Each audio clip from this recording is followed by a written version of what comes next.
Good evening, everyone from Cairo, Egypt. My name is Nada ElShabrawy, and I'm a content creator.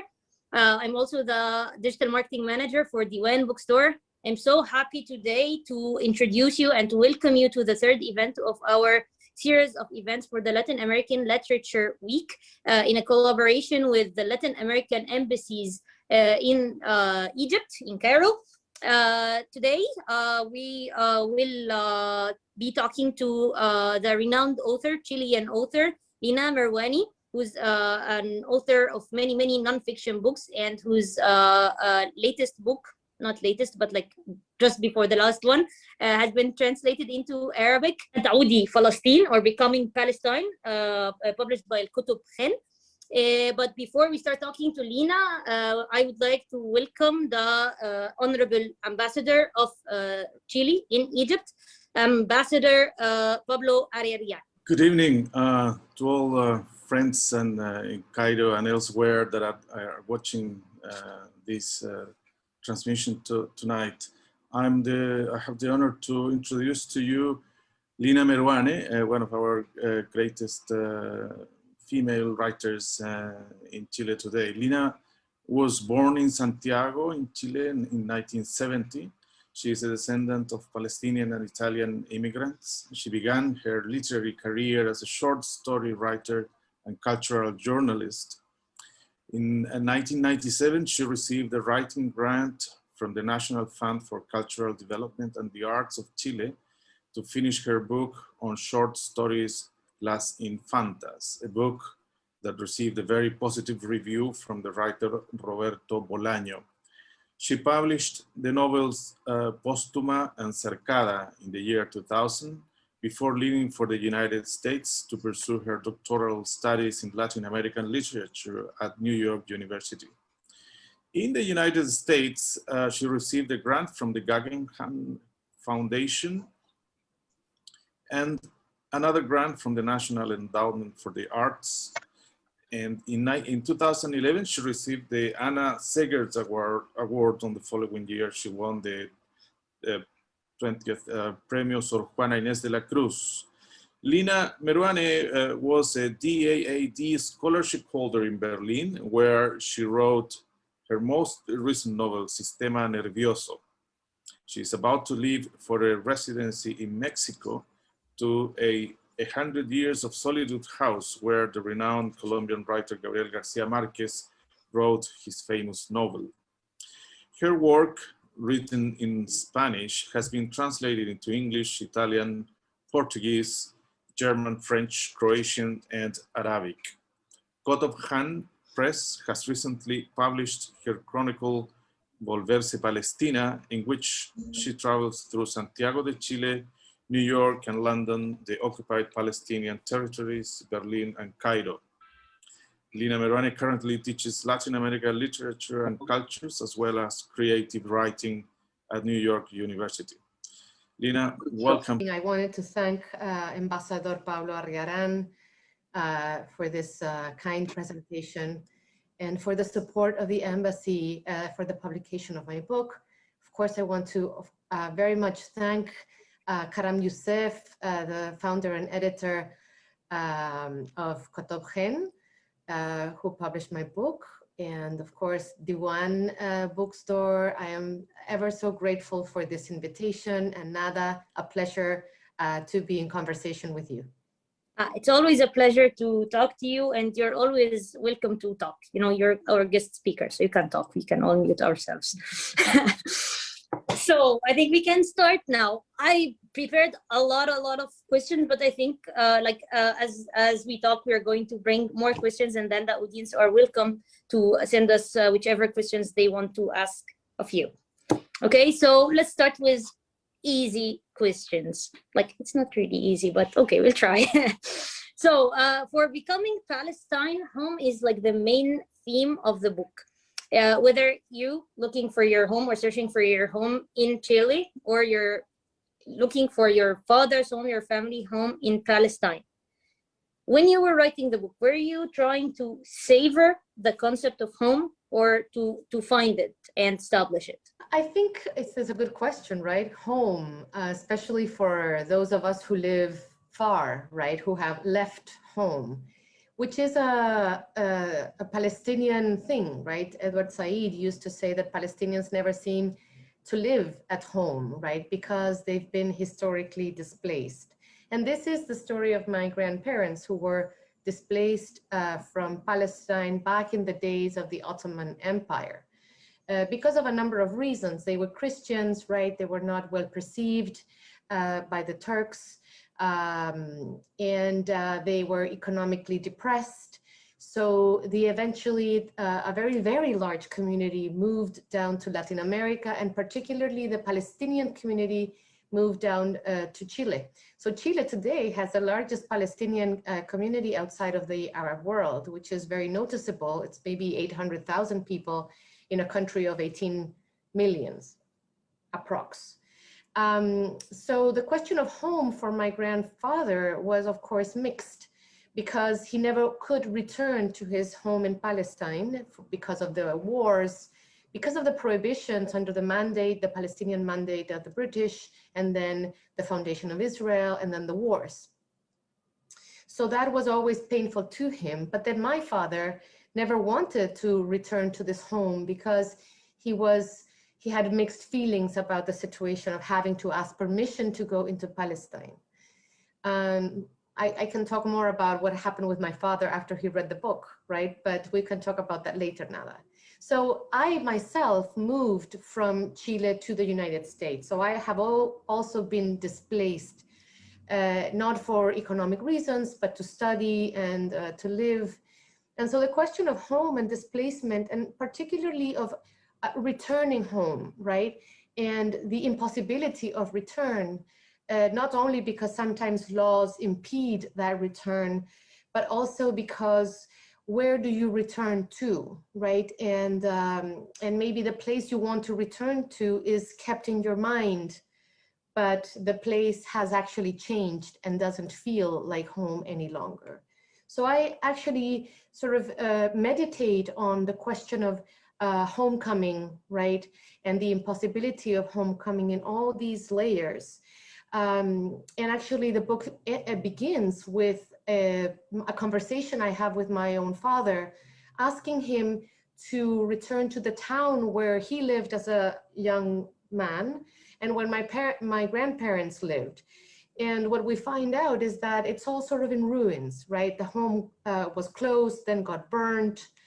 There is a street name in the periphery of that town that carries my grandfather's name, but even the sign is sort of falling apart. So there's this sense of something that has been lost or ruined, and that you can't just make new just because you want to. So that would be sort of a beginning question on the question of return. Yes. In the book, you said that probably you can't return to a place that you have never been to before. So like continuing to, or adding to your answer and creating another question, why was writing about Palestine and having Palestine as a home important for you?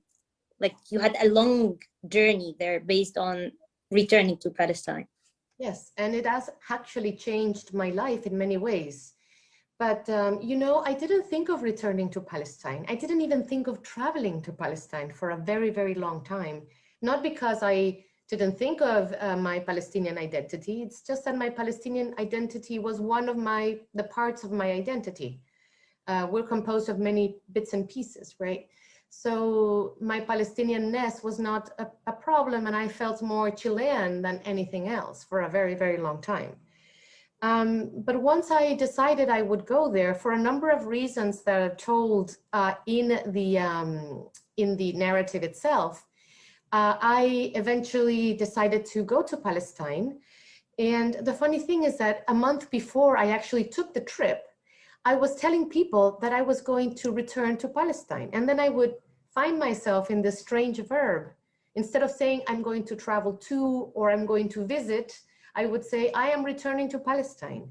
And each time I would stop and think, why am I using this verb? I have never been in Palestine. Therefore, this trip is really not a return. So that really made me think, and this is why I start the book with this question about where am I returning? Can I return to a place I have never been? And perhaps I am returning in the place of somebody else, my grandfather and my own father, right? And that sort of closed the circle, right? I was going to be the one who would return for them and sort of bring back the news of the place that they had left. Of course, my grandfather is already dead and he never did return, but it felt like closing a circle. And I also wanted to add here that in finishing this book, I also returned to the language which was lost in the family, right? Because the grandparents didn't speak Arabic to the children so that they would assimilate quickly to becoming Chilean, right? And I didn't learn a word of Arabic. So I also felt that it made sense to return to the Arabic language at the very end of the book, also to close the circle of that loss and sort of honor the fact that we came from the Arab world. I think now you provoke two questions in my head. I'm not asking the questions in order at all. I like that we're going with the flow. So I will ask a question about language, and then I will go back to this part you said about the multiple identities. So I think language occupies a huge part of one's identity, and it's, for me, it's what ties all the emotions and memories and learning that we collect throughout our lives. So how could you still connect with your Palestinian heritage that was from like 2 generations ago, when you haven't learned Arabic at all and you haven't been exposed to the language at all? Well, Nada, as you well said, right, it is one component of identity. And sometimes it does feel that the question of managing a language or living in a language is a very important part of identity, perhaps too important. But the fact is that we can see in many communities that language is not the central piece of identity. For one, I don't feel that my Palestinian identity is lessened. My feeling of connecting to Palestine is lessened because I don't know the language. I wish I did, and I would probably feel differently about my Palestinianness, but it doesn't make me feel less Palestinian because there's cultural traditions, there's culinary traditions, and there's also the political question of belonging to a diaspora that will fight for the Palestinian cause. But then when you think about other places, for example, in the United States, the Latino community is a community in English that most of them have left the Spanish behind, or Spanish is maybe a language that they barely speak at home as a domestic language. And the prestiged language and the language they are brought up in and that they use for everything important in their lives is English. And many of those Latino writers actually are fluent and write originally in English, not in Spanish. And this not only happens with the Latino community, it happens with many other communities, right, that have been raised here and therefore learned English as their mother tongue. And so I think that we need to maybe question a language as a main component of identity and think about it as maybe one component of identity, because you can also have the other possibility to speak Arabic but not feel connected to the Arab world, right? Or speak Arabic and not be from an Arabic culture. So the language is something that you use but not necessarily marks your identity, and the other way around. Okay, so since now you brought up the Latino community in the States, I remember that Isabel Allende, the Chilean American author, once said that one should not have to choose between one identity and another, or like a background and another, and that she was saying that she always advises the new immigrants to the United States to come with all their backgrounds and heritages. So with all your different backgrounds, like Italian descent, Palestinian descent, Chile, now the United States, was this possible for you? Like, was it easy to do? Or do you think that, or feel like you had to give up one element to keep and maintain the others? Well, maybe I am an identity hoarder.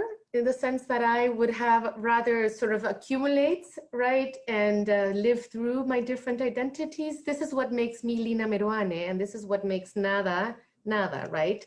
Because you have your languages and you sort of also perform your Frenchness now, let's say, as much as you want, right? But more seriously, to answer more seriously to your question, Nada, I think that we all encompass a number of elements in our identity, and those become more prevalent and more important depending on the moment, how you feel, where you are, right, and what matters.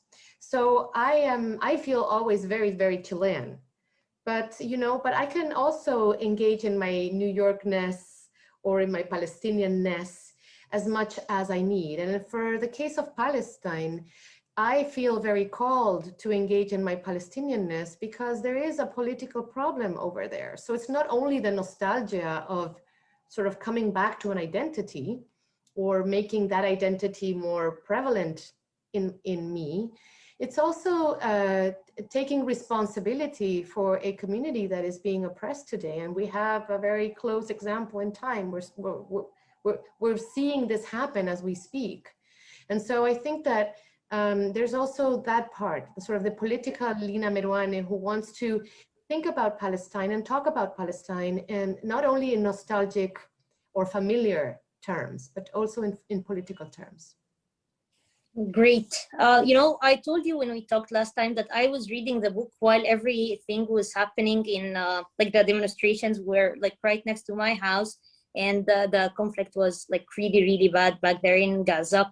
And this sort of made it like a deeper experience reading the book. I mean, reading about Palestine is always painful and hard, but like with everything that was going on, it was harder and deeper. It had a deeper impact on me. And I wanted to ask you, like, I don't know how much are you following what's happening, but of course, writers like you who are writing about Palestine would have like a greater message to give to the world. So how did you see your book now with all the current affairs that are taking place? Because when you wrote it, it wasn't that bad. Like there weren't like a big event that was taking place. Well, the question of Palestine is that it is an ongoing crisis. We tend to be very engaged in the Palestinian question when there's missiles going from one place to the other. But the reality in Gaza is very, very dire. And they don't have water, or they don't have clean water. They don't have access to fishing. They have electricity some hours per day.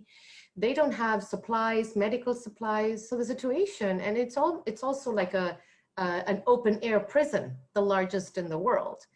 But because of how the media works, we only get information about what's going on there, and also in Jerusalem, right? That this possession of the Jerusalem Palestinian families from their own homes, their historical homes, or the multiplication of the settlements, right? So we don't hear that because this is sort of low importance news. This is the ongoing thing that is going on, right? And the news tend to concentrate on dramas, big dramas, political dramas, wars, right? People being killed.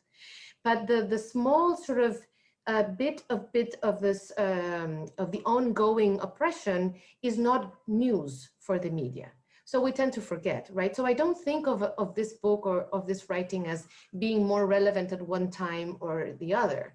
But it's also true, Nada, that a lot of people who have read the book tend to post it when these sort of very harsh events happen, or when there's wars going on. And they go back to the book and sort of sometimes even reread it. I feel that is sort of something that the book has done for readers, but also has done for me. Because as I wrote the book, I really connected and learned more about the Palestinian situation, sort of the day-to-day life, the details, the language that is used to describe the Palestinian question, the history, right? And so I sort of trained myself in how to think about the Palestinian question, and I hope that is somehow translated also in the book. Yes, it did. It did translate in the book. Actually, this book was like very nice for me to read.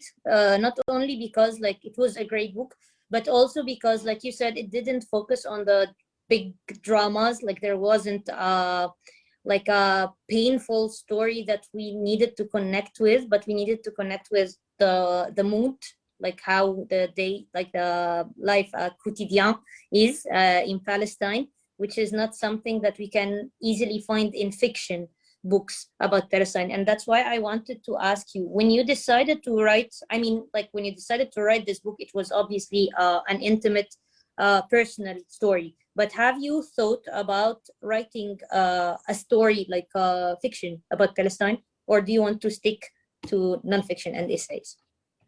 Well, you know, my Palestinian writing is always sort of ongoing. I have written really 3 essays, 100 pages essays, of which the Arabic translation only includes 2. But I also wrote later an essay in poem form, like a poem, right? A long essay written in verse form. And so I continue to think about Palestine, but it's always in a non-fictional way. I think that fiction doesn't come to me when I think of Palestine. The reality is so hard and is so rich for me that I don't need to imagine. I rather sort of stick to what I see and what I think and what I learn about Palestine. But I do think that probably it's better for the Palestinians to write the fiction of Palestine and to imagine how it was and how it could be once the apartheid is over. We'll see. We'll see. We'll hope to see this soon. So have you read, you're not writing any fiction about Palestine, but have you read any fiction about Palestine, and whether by Arab authors or authors who are half Palestinian, half something else? Yes, I do read. Well, I of course read, oh, what is his name? The very great Palestinian poet. Mahmoud Darwish. Darwish is a very important figure for me. So I have read him a lot, and of course I've read a lot of the essays of Edward Said, right? Not only the ones on criticism, but also the ones on his own life, and even his daughter wrote a memoir about growing up in the United States and her father. I haven't read that much fiction about Palestine, because you will remember I am actually a Latin Americanist scholar. So and a feminist scholar. So I am, you know, I have a lot of reading to do. So I don't know the fiction so well. I know a little bit more of the poetry and a little bit more of the essays, but I need a grant, right, to sit down and read. No, I'm just joking. You know, but there's a question also of time, of how much I can read. And because of the Palestinian question matters to me in a very political way, and in terms of migration and memoir, right, I have been sort of more concentrated on that area of the Palestinian writing. I think we all need a grant in order to just go to this island and read. That would be great. If anyone can support us, like in this regard, me and you would be very, very happy. Okay, so as a writer who writes in Spanish and who's frequently been translated into European languages, French, Italian, of course, English, have you tried, I don't know, I haven't read your other books about, or other books about Palestine, but like, have you tried to have this comparison between living under the oppressive system, the dictatorship in Chile, and the oppressive system that is taking place, or the oppressive actions that are being imposed by the Israeli government on the Palestinians in Palestine nowadays? Or don't you see similarities between the two models? Do you mean Chilean and Israeli? Yes. No, the dictatorship in Chile. Not, the dictatorship. That's, you know, this is a difficult question to answer, because I grew up under dictatorship, right? I was born in 1970. The dictatorship started in 1973. So I grew up under that system. And one might think that dictatorships are different than apartheid, right? Because the way in which the Israelis think of Palestinians is as Palestinians are sort of non-humans, or maybe at least not Israelis, right? Second-class citizens. The situation in Chile was not like that, or at least I used to think that way. But with time, I have realized that the indigenous communities in Chile have also been treated like barbarians, like terrorists, and are also, and keep asking for the return of their lands, which were expropriated in the times of the foundation of the Chilean nation, right? And the indigenous communities' claim has been very strong. It is a difficult one to solve, because of the ways in which also the indigenous peoples are organized. But it sometimes feels a little bit similar, because we also have a Palestinian community that is also very much divided on ideological terms and on religious terms sometimes, right? That is very upset about their own leaders, right? And so there are some similarities, because finally the situation in Israel is a situation of colonialism, of modern time colonialism, right? And the situation in Chile, we could, saving the differences, which are important, and I can't go in detail here, but there is some sort of similarity in the sense of the coloniality of the thinking about those others who inhabit our land, or what we think is our land. Okay, that was like a very specific answer, actually. Like, I really like it. Before we move to like a different theme for the questions, you were telling me earlier about how your father received the story of your book, like how he received his story being narrated by you in the book. So can you tell us more about this? Yes, the writing the book was actually an interesting process of getting closer to my father, because I had never really talked about the past with my father, but I realized in Palestine, as I was in Palestine, that I didn't really know very well the story of my family, and I was sort of surprised that I didn't. So I went back to Chile. This is how the story actually starts in the book. But I went back to Chile and asked my dad to tell me the story, and I realized that he also did not really know or remember, or maybe he had not been told. And then I had to interview my aunts who are older than my dad to see if they remembered. And what I realized is that the story that was kept was the happy story, or the romantic story, how my grandparents met each other in Chile, etc.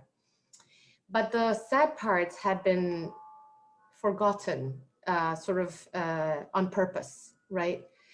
And so I had to really kind of reconstruct the story of migration of my grandmother by reading other stories of migration that other people, historians in Chile, had compiled from the Palestinian community, the older people.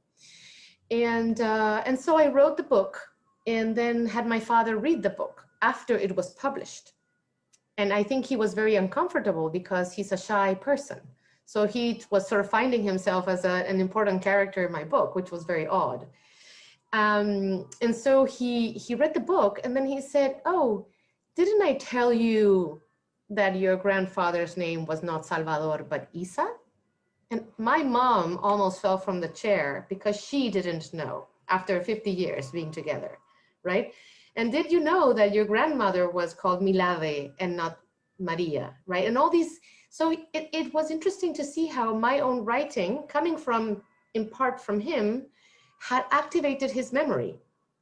And so he gave me these little bits and pieces that I then introduced in a second edition of the book, and it appears in the Egyptian edition. So that was actually very interesting, the fact that his memory was activated by the reading, and that he was able to locate elements of the family story that I could later include in the second edition of the book. That's really good, but like he loved the story, like more or less he loved it. He was shy, but he loved it. Oh, my father never really congratulates me so much. He always says, "Yeah, it's pretty good," you know, things like that. Okay. What was very interesting, and it's not a joke. He's a very, that's his personality. I'm not upset about this. But what was very interesting is that eventually my mom, who is not Palestinian, she's from an Italian family, but who is very Palestinian in her way of being, or very Mediterranean, very family oriented, convinced my dad to finally accept to go to Palestine and visit the family that we still have there. And so my dad read the book again and read that first part that he had read, the chronicle, and then read the second part, which is an essay. That's the part that is not, hasn't been translated into Arabic. And he said, I want to reread your book so I am prepared for this trip. And then he did get back to me and he said, I think your book is fabulous. And this is the first time ever that my dad says something like that. And it has never been repeated again. And that was it was very nice to have that, you know, because I think that for me, this book is also a connection to my family ties. And it's a homage to my Meruane grandparents, my Meruane Sabah grandparents, right? So it was important to me that he for one said, yes, well done. I'm proud, right? So anyway, yeah. This is a really nice story. Like, I'm glad he loved the book at the end. And did he go to Palestine or not yet? He did, actually. He did go with my elder brother. They all went together with my aunts. Everybody went. I couldn't go with them. But of course, I wanted to know the stories, right? And they were very moved by what they saw and what they did over there. And they had a really good 2 weeks of traveling through. I think this has been a sort of an unforgettable trip for my father, who is a good traveler, but has become quite important. Of course. And what about the other side of the family, like the family that still lives in Palestine and read in Arabic? Have they read the book in Arabic? Did they give you any comments? No, because the book is very recent and I haven't had the opportunity to bring the book to them, but I hope I will soon enough. I was going to travel actually to Palestine, but then COVID came and we all stayed home. Yes. So, yeah. Okay, so this will take me to the next question. When you were writing the book, was it very important for you and why to be translated into Arabic? Like, did you feel like you were writing for an Arab audience, or did you feel like you were writing more towards European, American, Spanish audience? You know, I don't really think so much about readers as I write. I don't know who is my reader, and I don't know where the book will ever end. Right? You don't know if the book will never be read or will be read only by Palestinians or will be read by, you know, Italian migrants or Arabic audiences. So I never really have in mind as a particular reader other than myself. So that is really not the question. But it did feel that I wanted to have the book in Arabic. This was very, very important to me because I wanted to return to the language and I wanted to sort of be able to have the Palestinian diaspora be part of the conversation in the Arab world. You know, I think there's many connections between the Arab world and Latin America in so many ways, not only because of the colonialism and then American intervention, but because of the way in which we relate to each other, emotionally, in family terms. You know, when I was in Cairo, which is where actually the book ends, the chronicle ends in this edition, I felt that I was sort of in Mexico. You know, the people, the places, the pyramids. There was something about the multitudes, right? There was something about the culture that felt very Mexican to me. So I'm happy that this connection has been made through a book. So now, as professor of Latin American literature, maybe you will be more capable of answering this question, because I've been asking it to everyone and no one can give me like a specific answer. There are so many ties between the Latin America and the Arab world. And for me, this is why Latin American literature is very, very, very popular in the Arab world. However, there are so many differences as well. I mean, like we don't have writers in the Arab world, or we didn't have popular writers in the Arab world who are writing like within the norm of magical realism. They don't write with the same explicit like Latin American authors, and yet Latin American literature is very, very, very popular, whether with older generations or newer generations. So can you please give me an answer? Why is that? So I don't really know, but I think that it's somewhere in the place of the imagination, because I have to say that the boom of Latin American writers, or even Isabel Allende, who you mentioned, are not only popular in the Arab world, right? They're popular everywhere. It was a literature that was very much liked. I mean, Garcia Marquez is a very favorite author for me, right? Because the level of his imagination and the sophistication of his language and the kind of world that he describes is just amazing, right? So I'm not surprised that his literature traveled. But I also know that there were times, for example, Egypt under the socialist regime, it was very close to the Cubans, right? Under Fidel Castro and Che Guevara, and there were strong relations, especially in the Cold War, because of the American intervention, right? So there were ties that were brought together and that have been obscured by history. But I think there's scholars who are doing what is called the South-South studies, or the Sur-South studies, who are trying to build those connections. And actually my friend Taheya Abdel Nasser? Yes, she has worked on some of these interesting relations. So she should be somebody invited for one of these conversations, I think, because she's really thought about this connection in time. Okay, so maybe we should have this conversation after this interview at some point. Maybe you should arrange it then. Yeah. Okay. Well. Okay, super. Remember when we were talking earlier about teaching literature and writing literature, and you told me that you have like two personalities. Do you remember this conversation? Yes, like the analytical self and the creative self.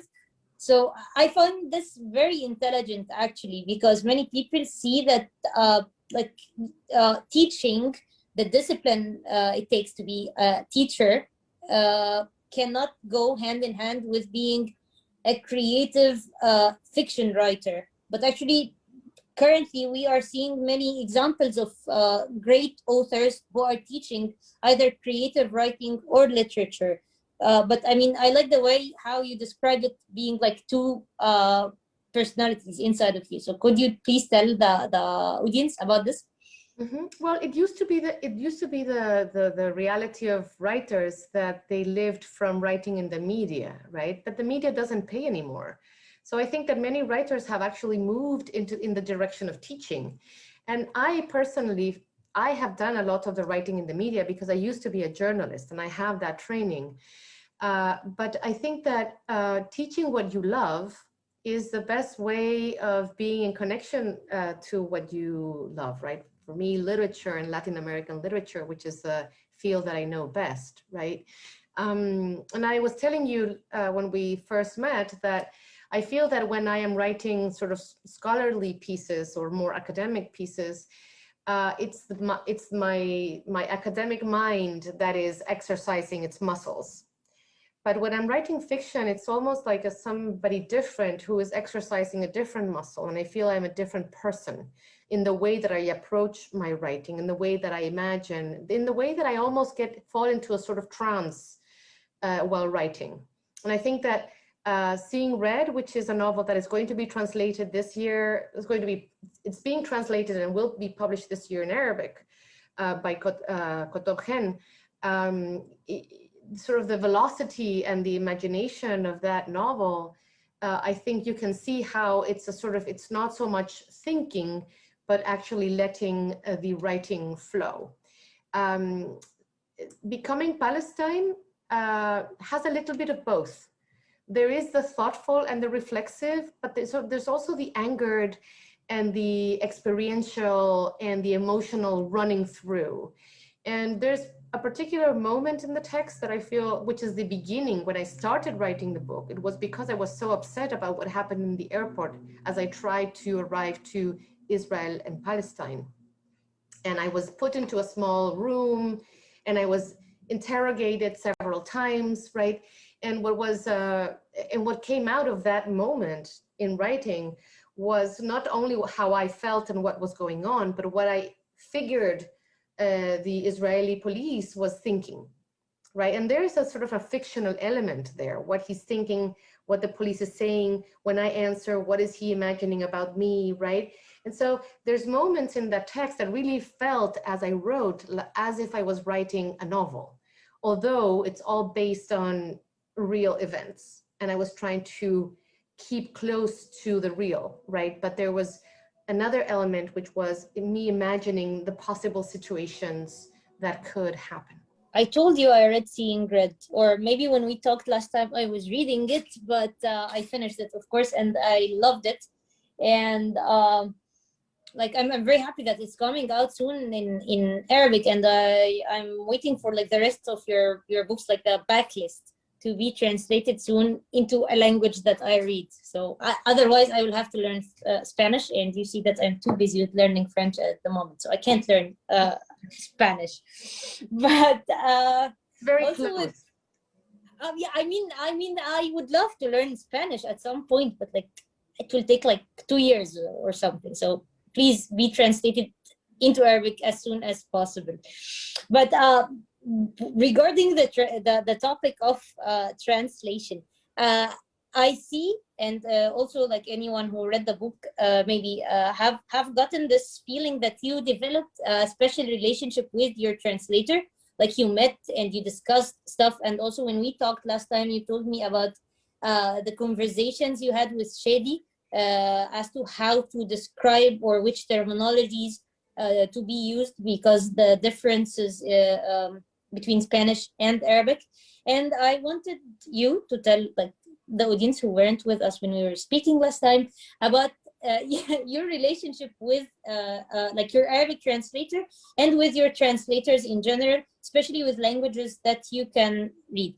Mm-hmm. Thank you for that question. It's a very important question, of course, because this is a book in translation. I have to say that two of my translators actually cameo in this book. One is my American translator who is translating my book into English and trying very hard to get it published. And she's a woman whose last name is Rosenberg. And her story is very interesting. I love to tell these stories of the people I meet that are connected to the Arabic world, because she always got asked whether she was Jewish, but she always said, no, I am not, because her grandfather actually silenced the fact that they were Jewish. And he made up a story to tell the family that they were not Jewish. He had his own issues with being Jewish, right? Because of anti-Semitism. So she is a Jewish translator, Jewish American translator, who found very late in her life that she was actually Jewish. And she is very much invested in translating this book into English. So I tell her story in the Chronicle, but I also tell the story of Shadi, who is a Palestinian translator who lives in Mexico and who has become a very good friend and who has taught me some nuances in the Arabic culture, but also has taught me some nuances in the language, because every time I ask a question, he gives me the full grammatical explanation of Arabic and how it's pronounced and how it's written and how it's the phonetics of Arabic function and how Arabic and Spanish are so connected, because I don't know if you know this, Nada, but you know, Spanish is full of Arabic words. Because we had 8 centuries of the Arab peoples in Spain and the Iberian Peninsula. So we have tons of words, right? And for example, inshallah, right? We use ojalá, it's a sort of a phonetic translation, and we use it all the time. So now I can now use words that are sort of cognates into Spanish. And I have recognized how much Spanish is filtered with Arabic. So he has become my translator teacher, so to speak. And now I'm going to Mexico, as was said before, and I will be working with him very closely in the details of Seeing Red. But you know, I also wanted to say that Shadi was going to come to Egypt with me to read together when I was in Cairo 2 years ago. And unfortunately, he was not allowed in because of his Palestinianness. So unfortunately, we couldn't read together in Cairo, but we're hoping that we will be able to sometime in the future. I don't know if I said this, but the book does finish with my the time I spent in Cairo 2 years ago, right? And how I got lost in Cairo. You got lost in Maadi. Yes, exactly. Trying to get to you know, my Al-Kutub Khan. Yes, my publisher's bookstore. In this labyrinth of neighborhood that I found. And of course, let me assure you, like even Cairo people get lost in Maadi. Anyone would get lost in Maadi. So, like, okay. Yeah. But it was being lost in Maadi and also lost in the language because the taxi driver spoke no English. I speak no Arabic. So it was a sort of a very interesting and harsh moment. But I always believe that when things are hard, it means that they're going to be good. This is my masochist idea. I was going to tell you so. Like, okay. Yeah. When it's you know, there's an accident there, it means that this matters. You know, it has a depth. Yes, but like I assure you, even if you spoke perfect Arabic, or if your taxi driver spoke perfect English, or even Spanish, like imagine your taxi driver speaking Spanish, you'd still be lost in Maadi. You'd still be lost in Maadi. It wouldn't have made any difference. I live in Maadi and they get lost in Maadi. So yani, it's nothing exceptional. Probably now you have lived like a true Egyptian trip to Maadi. It's well, it's nice to have had a true Egyptian trip in Egypt, you know. Yes. So what about your translators in like other languages that you read? Do you interfere with the process of translation? You know, I try not to. I try to interfere the least possible, just because when I reread my own text in Spanish, I always want to rewrite. So I would become this nightmare of an author with a translator. So what I do usually is I answer questions. Usually when there's a question, it's because there's a misunderstanding. And so I usually go back a little bit in the page and see where the problem originates. But I also have to say that I'm very lucky to have I've had excellent translators. So they can, I always tell translators to really feel free with the words, that it doesn't need to be so literal, it has to be rhythmic as well. So I'd rather go for the good rhythm of a sentence than the exact meaning of it. And of course, translators tend to be very serious and professional with sort of translating what there is. But I think that sort of flexibility, understanding that it's a new creation of a text, right? And that while some respect for the original is very important, that they should be playful with the language as much as I am when I write. This is such a smart thing to do, because I know about many authors who, because they know the languages, they really want to be part of the process. And I mean, always the translator wins because it's his work, but it takes a longer time to reach for an agreement between the author and the translator. But like, do you prefer to be translated by the same translator in every language, or are you being translated by different translators every time, like in English or French or Italian?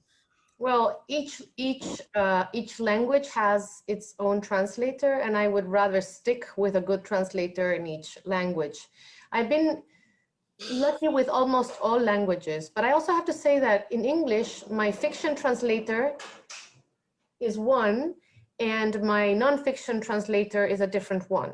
And that's okay, because actually the tone is different. So it's actually good to have two different translators. Yes. Also, there's a lot of back books, you know, so having just one person translate everything, I think that person would completely go mad, or have a some sort of schizophrenia, thinking that she's Lina Meruane at the same time she's herself or some identity problem. No, we don't want this problem to happen. We don't want that problem, exactly. Yes. So my last question, I promise. I mean, I exhausted you, but like, this is my last question. Maybe there's a question from the audience too, Nada. Yes, I will check the comments from the audience right away, but this is my last question. Then we'll go to the audience. Okay, so if you are to give 2 or 3 advices, maybe 1 even, to authors, writers who are starting their writing career, what would you say? Like the thing that is like that you wish you have been told when you started writing? I wish I had been told that I can trust my intuition as a writer. You know, I find that a lot of young writers feel there's a sort of formula in writing, and everybody wants to achieve the same feat, so to speak. And what I think is that you have to really trust your sense of intuition of where you want to lead your text. I know that's very hard because there's so many unknowns in writing. But what I find very complicated in the writing scene, especially in writing scenes where there's too many, you know, MFAs in creative writing, is that people sort of apply a formula to create character, to narrate space, to create plot and mood, and that tends to equate many books. You feel you're reading all the time the same book, right? So the sort of the freedom of intuition, I think, is important to keep. I want to tell you that Ms. Tahia Abdel Nasser is saying hello. She wrote a comment here now. She's watching us, and like just because you were mentioning her earlier, she's here and she says hello. Okay. So you answered my question. Now I owe you the audience questions. Let's see. This is a wonderful event. Thank you for bringing all together. Well, obviously, thank you for being here with us. There's a comment in Spanish. Probably I will not be able to read it. Okay, the Egyptian author Ahmed Al-Karmalawi is saying this is such a beautiful story. I believe that he said so when you were telling the story about how your father received the book. There's someone who was asking about this earlier, how Lina's father received the book after being published. Okay, and someone says, merci beaucoup pour cette, yeah, someone is saying that Spanish is a very easy language to study. Is this true? I think all languages are difficult or easy depending on what your first language is, right? So I actually used to teach Spanish to foreign students, to non-Spanish students. And, you know, there were things that were easy. For example, for Indian students, there were verbs that were very easy to understand, verb tenses, because they had it in their own language. But for the American students, they were impossible to get or very difficult to grasp because those tenses are not used in English, right? So it really depends what language you're coming from, and also depends on your linguistic talent and your motivation to learn the language and your chances of being immersed in a language, right? So I think all of those things matter quite a bit. I don't think Spanish is easier than many languages, right? I do think it's easier than Chinese, just because of the structure and the amount of signs. Just because anything is easier than Chinese. But you know, it's like French or Italian, right? It's like all the Romance languages, sort of. That is the level of difficulty of Spanish. You know, I'm learning French in order to read my favorite French authors in their original tongues, and probably I will learn Spanish for the same reason. I mean, this is the only reason I learned anything, to read more like in a different way. So probably if I want to read Marquez in Spanish, I will have to do it. But like, just give me 2 years, like I told you earlier. Yeah. Okay, so Heba is asking, what was the trigger for Lina that pushed her to return to Palestine to begin with? And did she know all along that this trip will end up being a book? That's a good question. Yeah. as I said earlier, I didn't have a plan to go to Palestine. And of course, I didn't have a plan to write a book. The actual writing started because I felt intimidated and angered at the airport. I tell the story of this in the book itself, right? And in a better way that I'm going to say today. But after being a few hours in a small room, being interrogated, I also had my carry-on taken away from me and my purse. So I literally got on the plane with a passport. And even when I was on the plane and the plane was about to leave, a new police officer came into the plane and took the passport away from me for a while. And really the plane was waiting for my passport to arrive so we could leave. So I was checked and checked and checked and checked. And so I didn't have anything to write with, but the woman who was sitting on my side lent me a pen, and I started writing on the margins of the airplane magazine. And when I started writing, because I had to get this feeling outside of me, I knew that I was going to be writing about this, because this is the way many of my writing starts, because there's something that I can't stop, right? The writing the words need to be said. And so I wrote on the margins just for me not to forget, and also to get these impressions out. And then what I did was, on the days I was in Palestine, I would travel all day, visit places, and then in the night I would sit down and take notes, quick notes, or I would write emails to people just to remember the details. And I took pictures just to remember how people looked and how things looked, right? And 5 days in, I knew I was going to be writing not a few pages, but most probably a book. What I didn't know was that was going to be a 100 pages piece that would be followed by another 2 100 pages pieces. And that, as I said before, it would sort of change the way I think about many things in regards to politics and about witnessing what happens, and about storytelling and the responsibility of telling some stories and being there for others. And it also changed my commitment to the Palestinian community.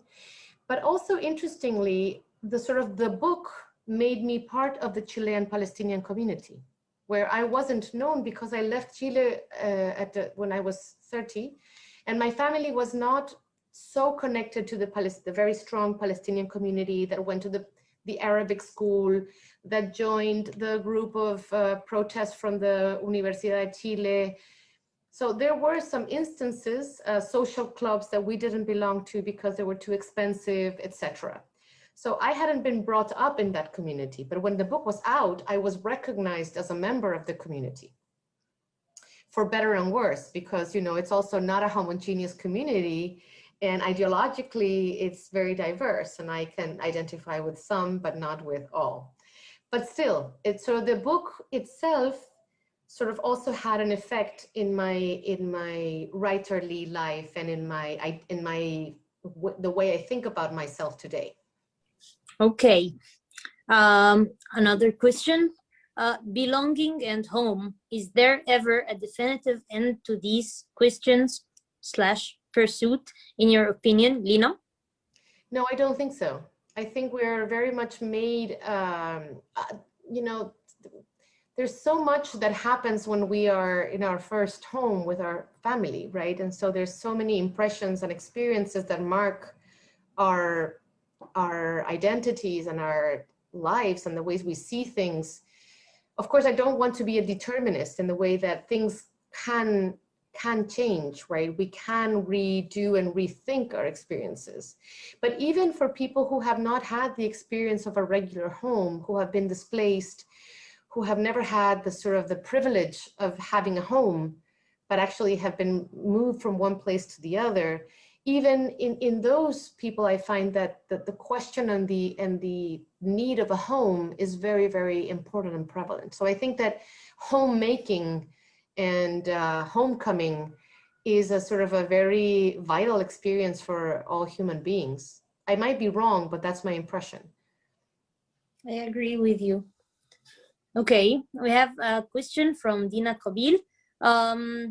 She says, I have a question about the structure of the book, the short fragments like a poem, diary, or in a poetic way or so. Can you tell us more about it?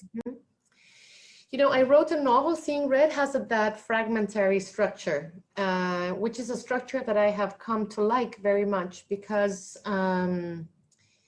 it allows for a lot of flexibility and dynamism. And especially in stories where there's plenty of characters and places and movement, the fragmentary allowed me to write in scenes, one after the other. And even it allowed me later to include new scenes between scenes because things had been left out because I didn't know. The research illuminated truths that previously were unknown to me, or my father's story about my grandfather's last names, etc., or first names. So it is a very comfortable and easy to go kind of structure. Also, in the conditions of writing, because one does not have so much time, I have too many students, too many courses, too many talks. So having shorter pieces are sort of, it's easier to achieve the continuity of a book by writer in short terms and then going back to the short and then continuing with another fragment. I am always told that my language is very poetic. I don't know how that occurs. That is something that is probably my literary language, and I don't try to make it poetic. It just sort of comes out that way. And I guess that's the way I think about things, and I get to describe them that way. But I don't think that the poetic is because of the fragmentary. I think the poetic is always there, and it's just that the fragmentary is a very sort of comfortable structure for some of my writing. Not all of it, but my recent is more fragmentary than the writing I did at the beginning. I think that it's also easier for the reader to read. I mean, Seeing Red was really, really easy to read because it was like the fragments. I could pause after one and do other things and then come back to it without feeling that I need to reread what I was reading in order to grasp the story. It's all connected because it's disconnected somehow. Yeah. But also I think, you know, Nada, I think that when one reads like 19th century novels, because of the way in which the novels are structured and the author needs to tell the entire story of each character as the character appears, right? And then you need really long pages to tell the entire story. But I am not a writer interested in sort of narrating the entire story of each character. I am interested in the moment in which something is occurring and what that moment tells us from that sort of the character and the history of the character. So I think it's a sort of different way of thinking about character construction, right? I'm not interested in everything they thought, everything they felt. I just want to capture the moment, and the moment is captured in sort of shorter writing. I agree with you. Lina, is there any questions that I haven't asked you or that you expected that we didn't ask you, whether me or the audience? Oh, there's so many. Really? Yeah, we could be here until tomorrow. So I think this was plenty, actually. Okay. Okay, so we have another question here.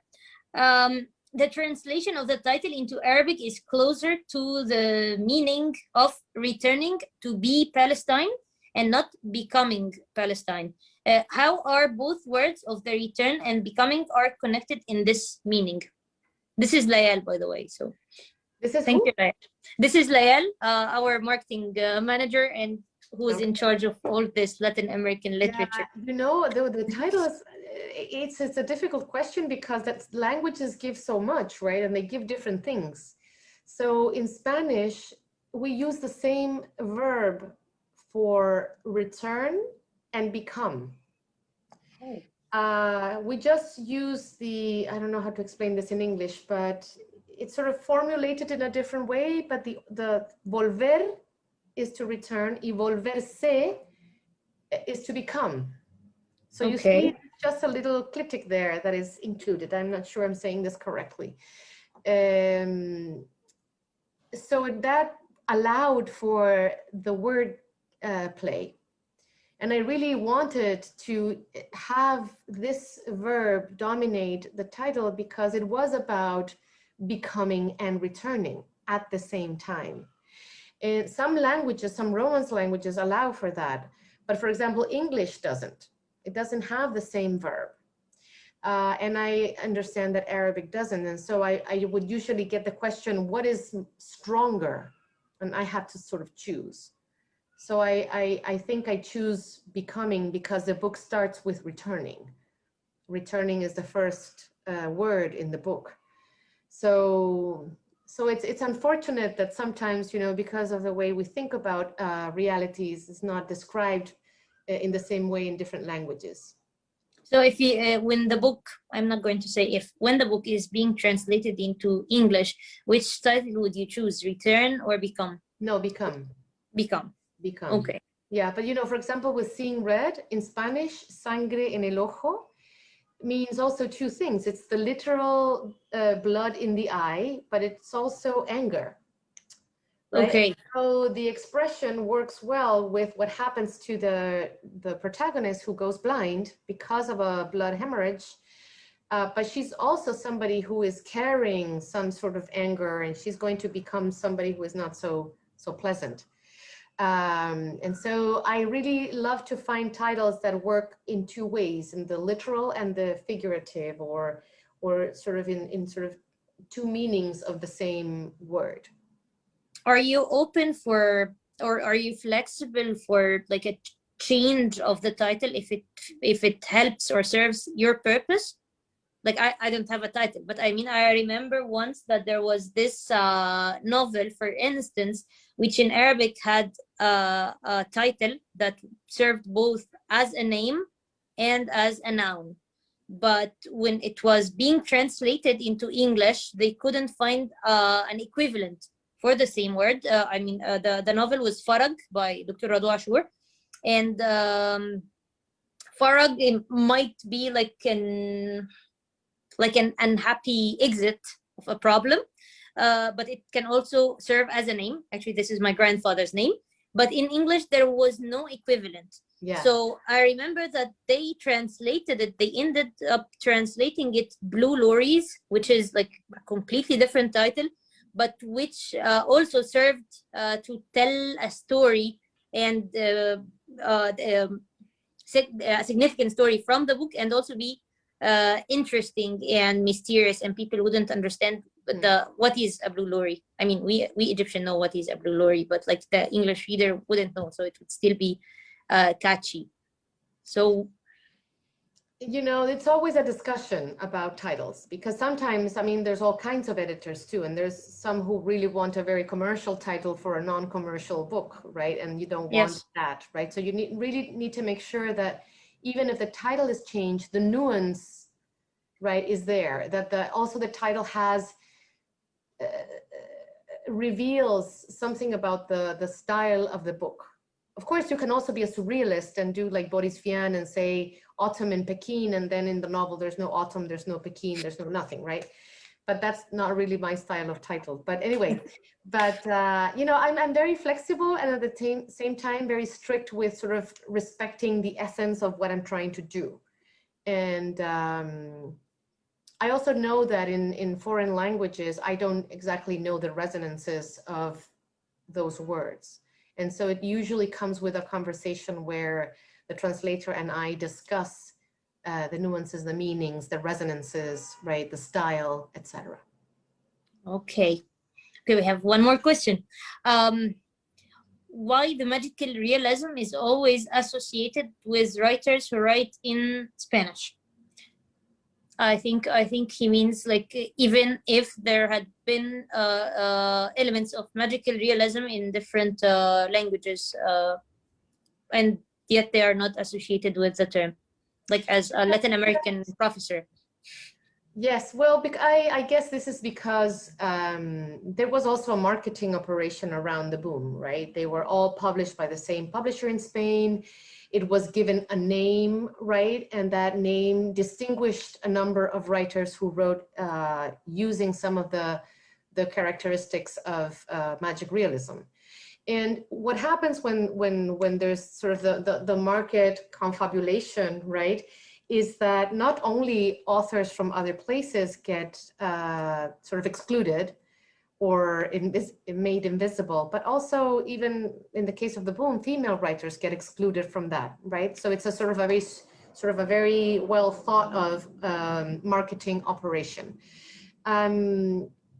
Interestingly also, in Latin America, after the boom, if you wrote magic realism, it became like a bad thing to do, right? They were like copying or mimicking Garcia Marquez, right? So it also has sort of the prestige of that lasted for a while.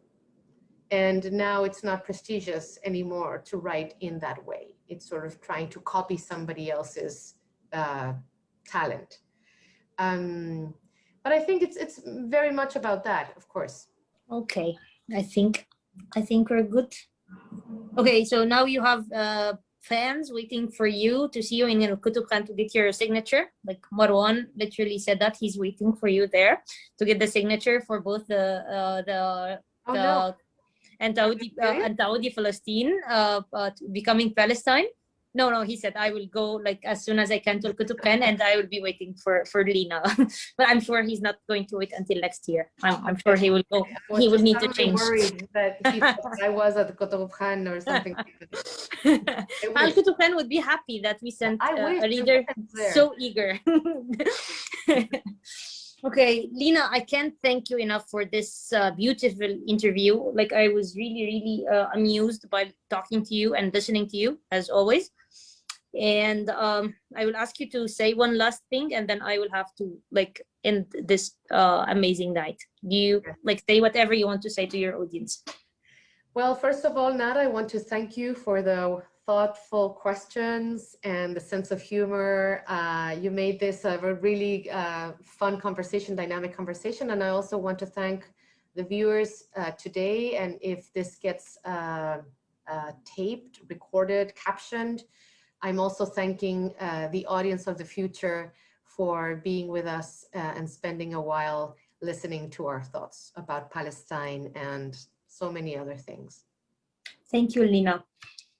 So thank you all for watching us today. I don't know why I look like this. I have to look this direction. Okay, thank you all for listening to us today. And in the end of this talk, I would like to thank the ambassador of Chile, Mr. Pablo Arias, and the renowned Chilean author and professor, Lina Meruane. Thank you, Lina.